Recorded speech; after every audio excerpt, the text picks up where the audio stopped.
Welcome to The Engaging Life, a podcast about using engagement equity to improve your relationship building skills in your personal and professional life. And now, here are your hosts, Brandon Suba and Angela Cheney. Hi there, Brandon. Angie, what's happening? Oh, all kinds of things. It is. Thursday afternoon. It is? The temperature dropped like 40 degrees in a couple of hours. Yep. When I started watching the news in the morning when I was getting ready, it was 60 degrees. And by the time, hour later, I'm taking the girls, it was 40 degrees. Yeah. It was nuts. Day's not supposed to go like that. It's supposed to get progressively warmer. Welcome to the Midwest. Not it's colder. It's later in the season. It is. It's fine. So, yes, that time of year, everybody's favorite. It's Mhm. dark at 5 o'clock. They're eliminating daylight savings time, right? They are for sure? Nope, I don't know. But I heard we will go forward, right? You spring forward. And fall back. But this is our last. Wait, falling back? Nope, after this was that? our last fallback. They're going to exit. Okay. So That'll be interesting. I like the extra hour. I wish we could just keep dropping back. And then eventually, like midnight is noon. Fantastic That's not gonna idea. work. People are going to get a little bit messed up. Yeah. So today we are going, and I'm going to state this two different ways. I'm not sure yet exactly what the title of this podcast is going to be because Okay. there's kind of two different things going on here, but they're the same thing. Right.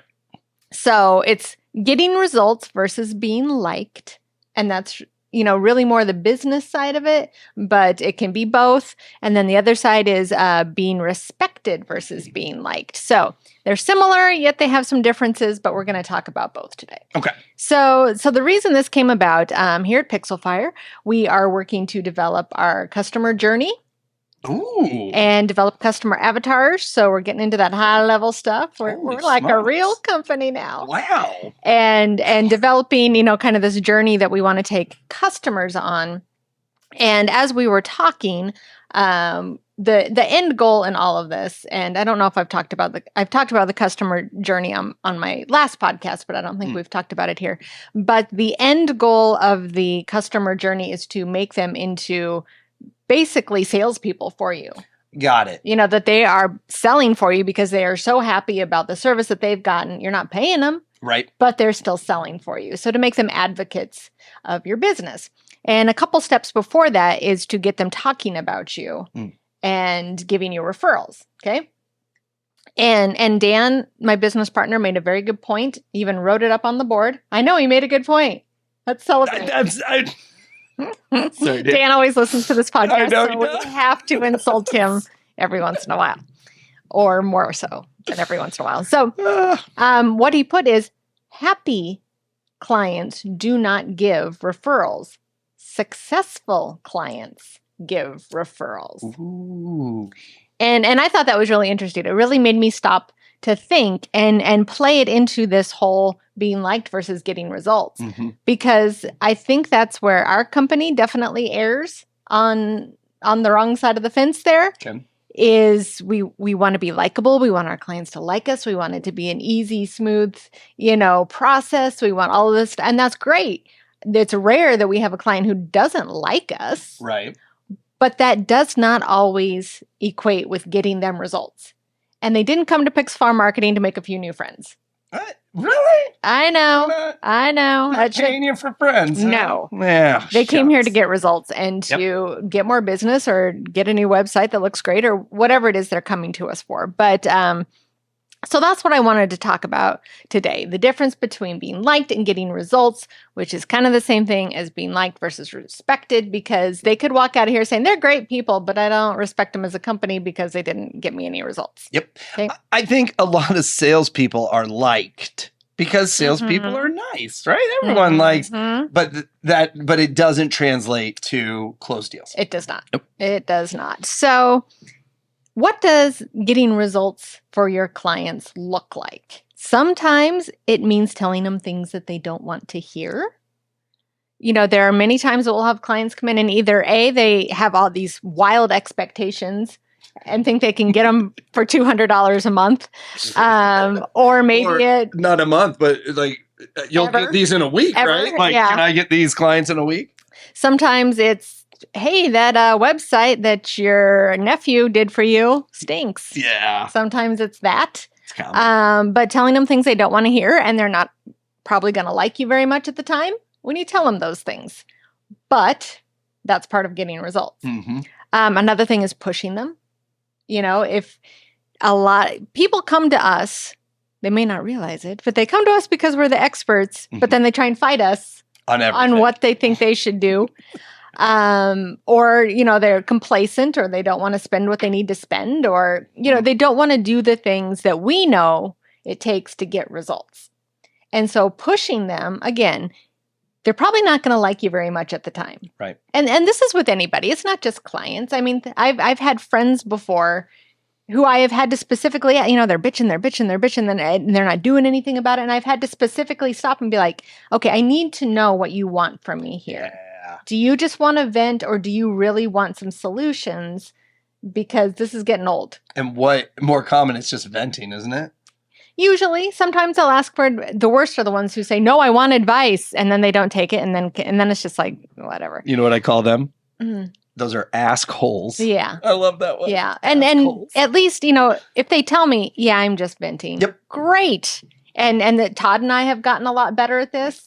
Liz and I have gotten better Yeah. at this. Yep. Asking in the beginning or sometimes we'll just tell each other in the beginning, hey, I just need to vent right now. I don't want to fix anything. Yep. Don't fix this. I don't Yeah. want anything, but just listen. Yeah. Yep. And if that has not happened, it will catch ourselves. Well, you know what you should. Do you just want me to listen? And sometimes the answer is yes. Sometimes I really do want advice, or he really wants advice, or whatever it is. But anyway, pushing them sometimes means getting them out of their comfort zone. Mm. And unlike a friend, we're not here just to hear you vent about your bad marketing or your bad website. You know, that there's not a question there. If that's all you want to do, leave. Yeah, go talk to vent somebody your else. friends. Yeah, we're here to provide solutions. We are here to fix the problem at all times. We are not the supportive spouse who's going to hear you vent. That's what we're here for. We're here All to times. fix your problems. At all times. Sometimes getting results and being respected also means firing clients or not taking on their business. And this is something we've had to learn. When we started, we were taking anything. I think people could have come to us and said, can you get me into the circus? And we would have said, yes. We'll If you figure it pay out. for it, we'll figure it out. Because we were just taking on everything we possibly could. I have a question on that. Yes. Should a new business not take that approach? No. Okay, that is a good approach as a new business, right? No. Taking on everything. No, that's a terrible approach. Really? That's a terrible See, that's my sales approach. brain. My sales brain is like, no, I'll go to every appointment. I'll take on everybody. No. Ooh. You need to figure out what you're doing. I'm usually anti-scarcity mindset, but on that one, Yeah. I would have scarcity mindset. No, I would. don't do that, because we had a lot of unhappy clients because we promised them stuff we couldn't do. And we also had a lot of near misses. I remember, I think there was just 3 of us at the time, me, Dan, and we had one employee, and we almost took on, now I can't even remember, it was a humongous contract. And I mean, and we were saying, yes, we could do it. And the whole time I'm just like, I wanted to pee my pants. I'm like, if they give this to us, Get this deal. there's absolutely no way we can do this. And luckily, we didn't get it. Good. Yeah. But Bless we you, were Scotty not Dave. going to say no. Oh my and it was gosh. just like, well, we'll figure it out. That was and we wouldn't have figured it out at all. But anyway, sometimes it's being able to fire a client or not take them on in the first place. We've gotten a few here as we have streamlined where they just want a few blogs written a month. I don't want them anymore. Yep. It's somebody else can give them a lot more personal hand holding and whatever they want. You know, we're taking on the bigger ones now that are doing multiple things, and it all plays, you know, we still do blog writing, Right. but it plays into the bigger picture. We've had others who come in and they clearly want PR. They want public relations. We are not a public relations firm. That's I right. don't. And Dan sometimes makes a mistake because I worked for the business magazine. He's like, you know what press releases are like. We can do this. And I'm like, no, those were their own press releases. I don't know how to write them AP style and get them on the wire. And I don't know how to do it. I don't want to do it. Right. So if any of the clients kind of start talking PR, put them over to a PR agency. Okay. Can I interject one thing here? Sure. This is a great way to find referrals within your own industry. Because like Angela said, we don't just do 1 and 2 blogs now. It's kind of a whole package. And I'm not committing her to that. Just want to be very clear. But then what if somebody's trying to get started as a writer and you're like, you know what? This person has the time to hold your hand and to really do. That's a referral within your own industry. Yes. Which I think is awesome. Oh, absolutely. Awesome. We never turn down a client or tell them we can't do anything without giving them a resource. Cool. To find, and that's kind of one of the things we do. We have video resource, we have PR resources, we have the stuff that we don't do, we have good people to put them over to. So it's not just like, sorry, bye-bye. And that's another piece of the whole networking world. Yes. To have those networks you can trust who you're sending your client to. Yes. Cool. So now I want to go a little bit more into being liked versus being respected. And like I said, they're very similar because being respected is getting the results you want. So they're very similar, but I'm going to read some stuff for you because I did some research. Who are we reading today? Oh, this is a Haas School of Business at the University of California, Berkeley. Oh, okay. So he is a scientist. His name's Cameron Anderson. And he states that overall happiness in life is related to how much you are respected by those around you. Nevertheless, when we sacrifice what it takes to be respected for the quicker and often easier win of feeling liked, we lose out on the benefits that respect yields. Ooh. And I'm going to go into this later, so I won't say it now. But I have something to say about that with parenting too, because that's a tough little thing. But I do have a section on parenthood at the end of this because I can't ever just talk about business. I like talking about parenthood. But that I think that's really interesting because I think if you would ask the normal person on the street, is your overall well-being and happiness more linked to how many people like you or how many people respect you? I think a lot of people would probably say liked. Right, because social media, likes. Like I just think I'm a likable person. Everybody being likes me. doesn't translate, but in our brains, it's very much. It's very. Oh no, I'm cool with them. So professionals. So let's get back to kind of the leadership world. Professionals who want and often need to feel liked tend to seek positive attention and approval. So you got the attention seekers and the positive, the people who want the, do you like my suit? Do you like all of that? I literally talk about my polo like every time before we start recording. Oh, I fit into this category. No. Engage in gossip rather than giving direct feedback. And that is, you end up being not liked doing, where, because you don't just tell them and then they hear that she was telling him this. It's a roundabout way because you're trying to get away from they're not going to like me if I tell them this. So I'm going to tell Sally this. And not only are you making Sally not trust you because she's going to talk shit about Betty. Yep. She's going to talk shit about me. Yep. Gossip. Ugh. Yeah. They try to please everyone. They're people pleasers. And so usually what ends up there is if you're trying to please everyone, who normally gets the shaft? No, everyone? No, the people closest to you. Oh, right, because you're going for every... And yourself, too. Right. But yeah, if you're out there trying to please everyone, you're not taking care of the people who are important. Make promises they can't keep. My hand did not go up for that one. That's good. My hand did not go up. Again, that's in the moment, I'm going to make you like me and make you happy. I'm not really going to follow up on it and do what it takes. So you're probably not going to like me down the road, but they get that quick hit. Oh, yeah. If I tell them I can give them this, their eyes are going to light up. Oh, thank you, thank you. And a lot of people just eat that up. That's why I really tote in a networking event, not group, but an event. If you've just met someone and they're like, oh, I have a referral for you. Yeah. That's about as shallow as it gets. That's this. They want to be liked. Yep. Or they want the other people around to be like, oh, look at John. He knows everyone. Yeah. Keep strong opinions to themselves. Don't want to rock the boat. Don't want to rock the boat. Now, I don't think you need to have your strong opinions out there all the time at all. There are plenty of times where somebody will say something I'm like, I totally 100% disagree, but now's not the time or the place. Yep. It's the wishy-washy, oh yeah, I could do this or I could do that. I think this, but I also think this. You're right and you're also right. The super wishy-washy, yes. Oh, I agree. Oh, yes. Yes. That's ew.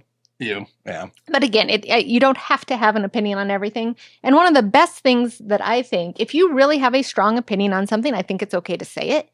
And then also, if you don't know something, it's absolutely okay to say it. And I think that makes people like you better more. Mm-hmm. Like you more better. Like I'm not sure. more? Like you better. Just like you better. We didn't need the or more. I complimented We on you being a wordsmith in didn't the need- last one. Come on. Shut it. You It's the end of the got day. this. It's the end of the day.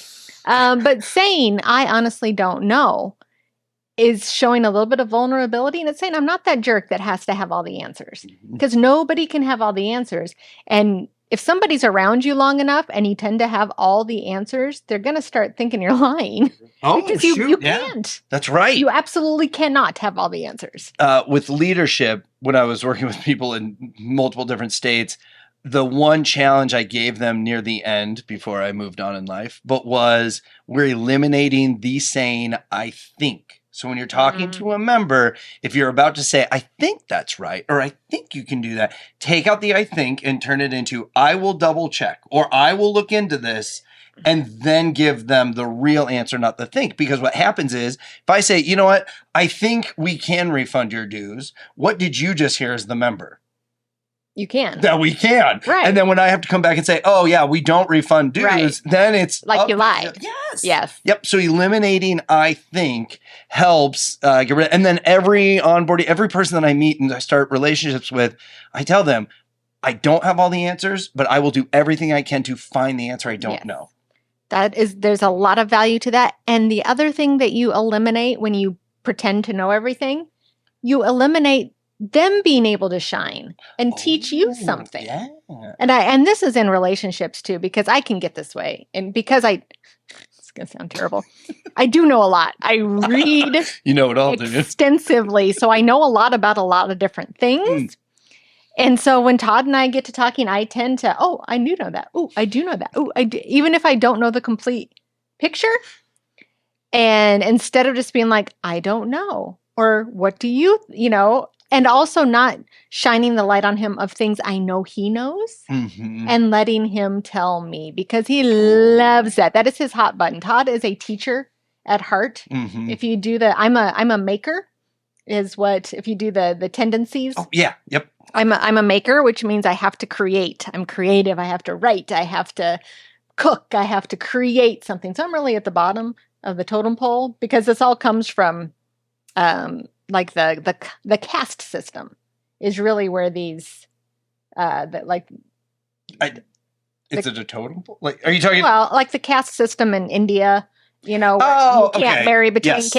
and the makers are actually at the bottom rung of the caste system, which is dumb. Good thing. but, I know. They do And a the lot. teachers are up a few, but Todd is a natural teacher. I'm a natural maker. Okay.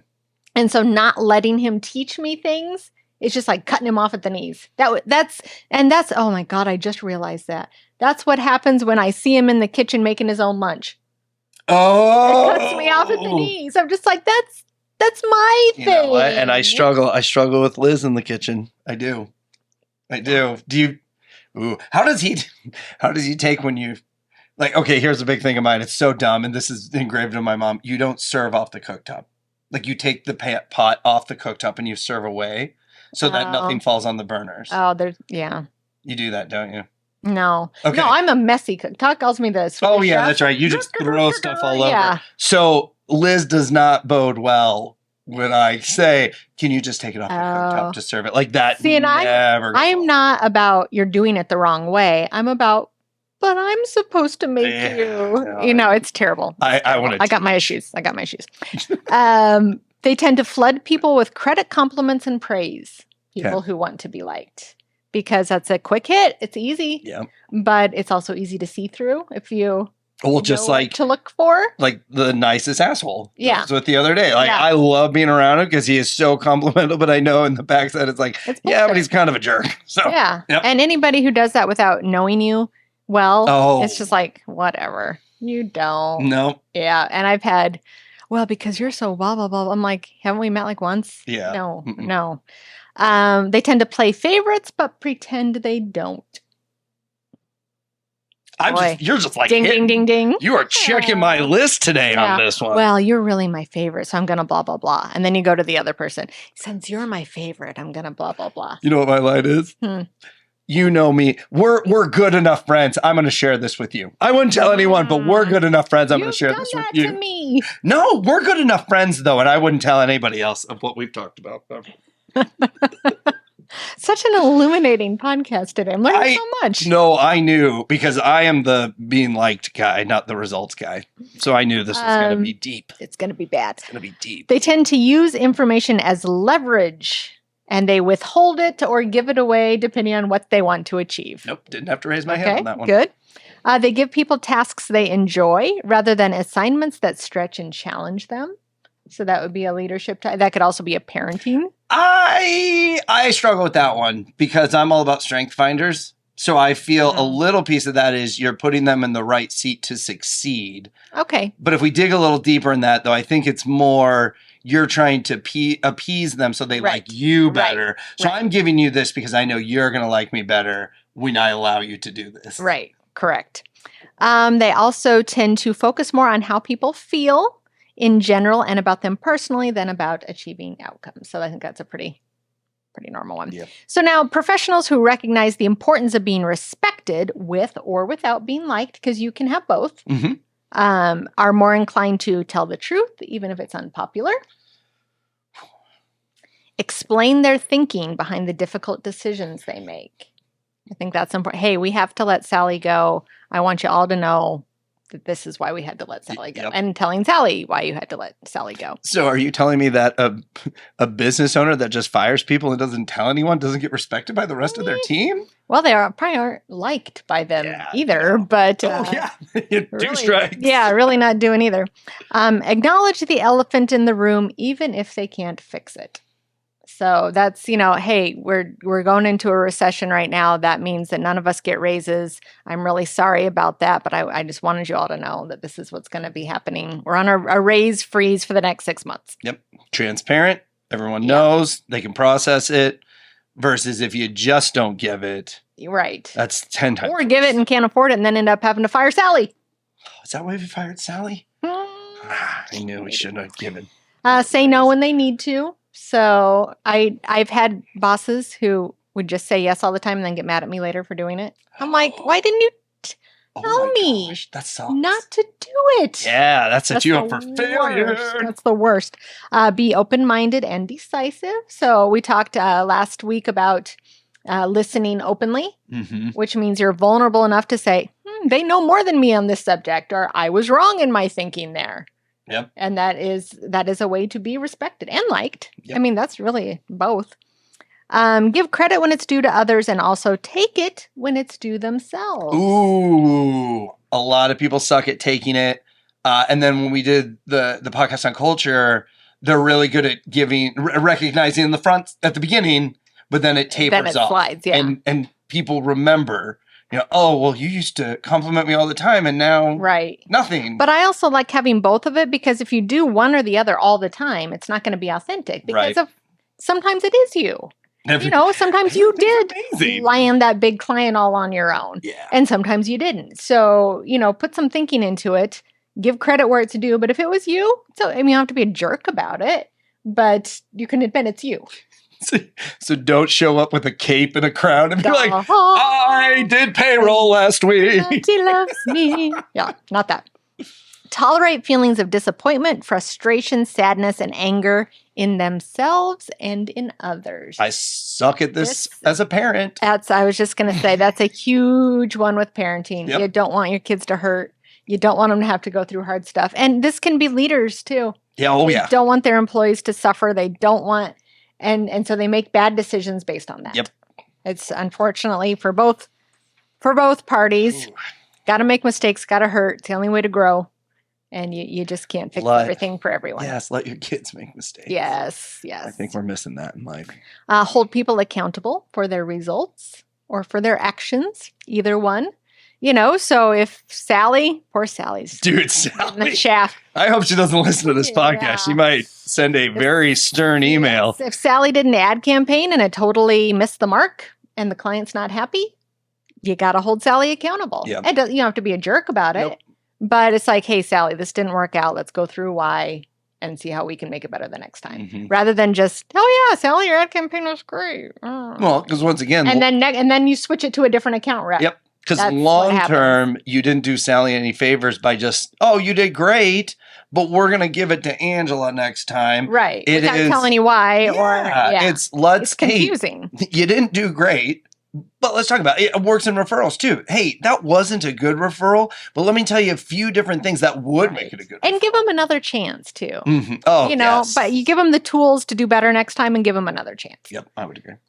Be consistent and fair in setting rules and expectations. I think that's obvious. I'm like smiling and laughing at all of these because I've known people to do the opposite. and Of course. did not go well for them. Set and honor boundaries for themselves and others. That's an important one. What's important to me? What am I going to say no to? What am I going to say yes to? What do I not have to explain myself on? Is this living up to my values? Right. All of that good stuff that we've talked about. See, I was thinking expectation, but boundary and expectation Yeah. are two very different They things. are. Once you dug into it. Yeah. Deliver negative feedback directly and in a timely manner. Again, they're going to respect. They might not like you, but they're going to have to respect it, and it has to be done. Ask for feedback regularly and then act on it. That is another one of my huge pet peeves as a business owner, as a leader, as a spouse, as a child, any of it. I'm going to ask you for feedback and do nothing with And it. then just do the same thing next What could I do better next time? And you tell me, and the next time I do the exact same thing I did the Yep. first time. Yeah, that's hard to do. Apologize when they make mistakes and then move on. So I think that people who want to be liked either avoid the whole thing and just keep going under the delusion that they're liked. Yep. Or they apologize and then they kind of almost suck up, keep apologizing too much Every and not time. letting Oh, it go. sorry about that one time I spilled macaroni on Yeah. you. Sorry. Uh-huh. Yep. Yep. Let it go. A big one with my kids on that one too, because I do apologize to my kids. Oh, Like absolutely. when I blow up, I will come back and I'll say, and sometimes I'm contradicting, I know, but I'll be like, okay, now you do understand why I was frustrated. And they'll be like, Mhm. yeah. And I'm like, I'm very sorry if I didn't handle it well myself. I was just in the moment, or I had 7 things going on. But every now and then I'm just like, so you know that you caused it though, right? Like I don't say it directly, but Do you know what you did I'll here? reflect. Yeah. I'm like, kind of two-handed that one, but okay, or two-sided that well, apology. All we can do is try. That try. Sometimes it Yeah, works, sometimes that's it all we doesn't. can do. And then model the behavior they expect from Mhm. others. So if you want your employee to act a certain way, you better be acting that way. Yep. And this is, I don't know if I've talked about it on this show, but you can only expect someone to be at the level you yourself are at. I don't think we've really dug into it too much, but I agree with you. Never ask somebody to do Mhm. something you wouldn't do yourself. That and never, I expect something from someone that you've not achieved. Oh, That right. level. And that's really more of the, kind of the hippy dippy. Oh, I'm at this spiritual level of development, or I don't get triggered anymore, which is never going to happen. But I expect you to never get triggered. now. Oh, yep. That one. That makes sense. That sort of thing. So Yep. it's like, I'm still struggling with this, but I expect you to have mastered it. I now get up at 7 a.m. Yeah. every morning and work out. Why aren't you, spouse? That is not happening in our house. I want to be very clear, but I could see very much, if one person decides to start getting up in the morning, the other person's not a morning person. But that's saying they have reached a level and they expect the other. This is Yeah. saying you're expecting this when you're here. Oh, so it's like I'm going to sleep in, but you get up Yeah. and go, oh, yeah. But it's usually not that much that concrete. Sure. I'm expecting my 15-year-old daughter not to get triggered by XYZ when I still do. Then you do. Yep. Yeah, it's like that's not fair. That's not fair. So why do we do it? Why do we go for being liked rather than being respected? Why do we go for being liked rather than getting results? Do you want me to guess? Sure, It's easier? it's easier. Is that it? Yeah, that's one of them. It is. It's easier. It's way You can do it in the moment. You get that hit. You don't have to follow up. You don't have to do the actual work. No, good vibes, good Yeah. feelings. Let's It's roll. Being liked gives us that instant gratification, while being respected is the long haul. Mhm. And I was listening to, there's a very, very good podcast called The Happiness Lab that I recommend. I've heard that. Anyone. I've never listened to it, but I have heard of it. It is really good. And so I believe she is a psychologist who does it, but she always brings on a different expert to talk about whatever the topic is. And this one was about YOLO. You only live. Yes. And it was saying that we've gotten this YOLO culture and it's being misinterpreted because people see it as you only live once. I might as well quit this job and move to Argentina for a year. You only live once. I might as well go through all the girls I want to date instead of, and that it's like the next shiny thing. And so this is about what happiness, deep down happiness is about commitment. It's about committing to one person and putting in the work to make that relationship work. It's about committing to a community and being part of it and making that work. And that our culture has kind of lost that because we do the YOLO thing. Well, this isn't working right now. It's going to be hard to make this work. Yep. So I'm going to go over here and get that quick hit again. Yeah. And just jumping from place to place. And then you never develop the deep stuff that really matters. And you wonder why your life's kind of empty. Well, and I see it in the networking world. People start a group and the group's not going great. So the guy that started it's like, all right, this one's done. And then they start a new one 2 weeks later, thinking it's just going to, and you know what's even more dumb? I've seen this, and they brought the same people back. Oh, geez. It's like they didn't succeed before. What makes you think magically well, now we're at a different bar, so it might work. So do you know where YOLO actually came from? I don't. I think this is really interesting. It was the drummer for the Grateful Dead. Okay. He had 2 arms. You're thinking Def Leppard. Def Leppard only had 1 arm. Grateful Dead, Def Leppard, how did the... Anyway. So he was wanting to, and this is from the podcast. They actually interviewed him. Oh, that's cool. He was wanting a place that was kind of out, not in the city, because he played a lot of loud music and he didn't want the deadheads finding him and camping out on his doorstep. Oh, yep. And so they found this ranch that was kind of out in the middle of nowhere, and he decided he really wanted this, and he called the realtor, and they said that the people were asking such an astronomical amount of money that they pulled it from the market because it was ridiculous. Oh. And so he's just like, okay, back to the drawing board. And then he's like, wait a minute, let's go try it. Let's go talk to him. Okay. So he went out and talked to the owners. They were willing to sell it, but it was still way more money than he thought he could afford. But he's like, I really want this. YOLO, let's buy it. That's the story. And then the Deadheads ran with it? And I don't know how it blew up after that. Yeah. How it really actually blew up, I think Drake wrote a song. Okay. And that's how it blew up to the masses, but he was the one who initially... The first one to say it. Yeah. Interesting. Yeah. It's a really interesting podcast. Happiness Lab. And each one's like 28 minutes. So, I mean, you can listen to it. But let's not talk about the length of podcasts. Because it doesn't matter the length, it matters the content and the rigmarole between the 2 hosts. Rigmarole. Rabble rouser. Okay. Gabber snasher. Anyway, so let's move over into parenting really quick. Yeah. We're not going to spend a whole lot of time on it. But being liked versus respected and getting results as a parent. Because when it comes down to it, what are the results you need as a parent? Well, I have 2 answers for that. 1, to get your kid to heaven. 2, your kid doesn't die. How about this? From the moment they are born, your role is to prepare them to be on their own. Well, that sounds much better than both my answers because they kind of coincide. And when you really think about that as a parent, it sucks. It does. Because this is the person you love the most in the world, and you're preparing them to go away from you. Yep. Parenting is the hardest job because it's the only job you have to get worse at as you progress into it. It's so tough. And so many people do it the wrong way. None of us do it the right way all the time, but some do better than others. And a big, big, big misstep is erring on the side of being your kid's friend. Mm-hmm. They don't want you as their friend. They have friends. They need you to be their parent, and kids need boundaries and rules to feel safe and loved and to thrive in their environment. They need them.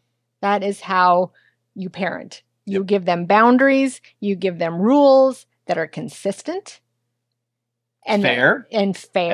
Yeah, that's what they need And that's not to say you can't have fun with them. No, That you can't play games and take them places and do all the things that, bond you. right. But you can't be their friend. No, and the two pieces of when a parent wants to be their kid's friend. One, they lose all disrespect, and usually the relationship goes much worse once the child gets older. Or two, that is the parent's best friend.